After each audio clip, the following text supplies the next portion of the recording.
Here's my Harbor Freight trencher, backhoe, excavator, whatever your preferred term is. I've been very impressed by this piece of equipment. I actually purchased it with another gentleman. We put it in halvesies on it a couple of years ago, so I've had it a couple of years. It's unfortunately been parked out in the weather with just this bucket over the motor. It's got a 9 horsepower Predator engine on it.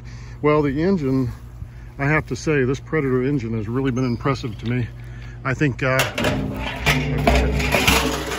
about the noise.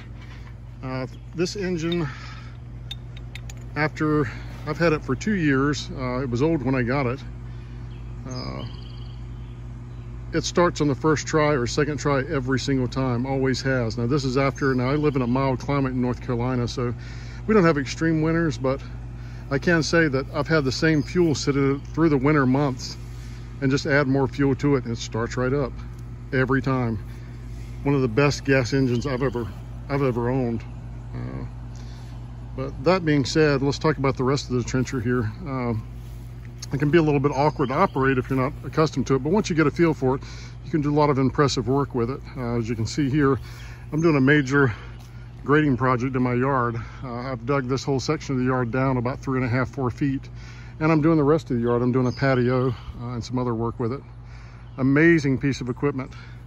Now, I can say one thing about it. I did break it just recently, and I did that by actually pushing it to the limit. Now, when I say the limit, I'll show you the rock that I just dug up, if you hold on just 1 second. Now, here is the rock or the boulder that I dug up with the Harbor Freight trencher. By my calculations, it weighs somewhere around 2,500 pounds. It was buried about 3 feet in the dirt, and I had to do a lot of work to get it out, and I was really pushing the Harbor Freight trencher to its upper limit, I think, because at points you couldn't even get it to budge. But I inched it along, filled the hole back in behind it, and finally got it out of the ground. And this is actually how I broke my Harbor Freight trencher. Now, let's go back to the trencher and I'll show you what broke. On the trencher itself, these pins have grease fittings on them. Now, when I received the Harbor Freight trencher, again, it was old when we purchased it. I think the going price on these is between $3,000 and $4,000 now if you purchase one directly from Harbor Freight, I mean for the trencher, which is a great deal. My friend and I went in halvesies and we got this used one for $1,800, $900 each, and it's been worth every penny to me. But these pins have grease fittings, and when we received it, it didn't appear that anyone had ever greased the fittings on it, and that's very important on any piece of equipment like this. You should really grease these about every time you use the instrument, or piece of equipment, I should say. And what happened with me is one of these pins actually sheared, it broke. Not while I was digging the rock, it actually broke afterwards, a couple of days later. And it didn't cause any catastrophic event. Basically what happened was I was working, I saw something fall, and I looked and half of one of the pins had sheared off and fallen out. Now, and then I stopped at that point and I went online, and Harbor Freight did have the parts. They have a phone number that you call to order repair parts. And it took a week and a half to get the part in, and I had to do some digging in the meantime. So what I did in the meantime, I replaced the broken pin with this. It's a hitch pin that I purchased from Tractor Supply Company, and I got 2 spacers to put on each end because they had the right size pin, which was a 1.5 inch diameter, but all they had was either too short or too long to go on here, so I had to put the spacers on here to get it to work, these couplings. But it's been working fine ever since. But it took a week and a half for the parts to come in after ordering them, which I thought was pretty impressive in this day and age, even though there was some confusion with tracking. I never got any good tracking information from the post office from it. Now, here is the replacement pin.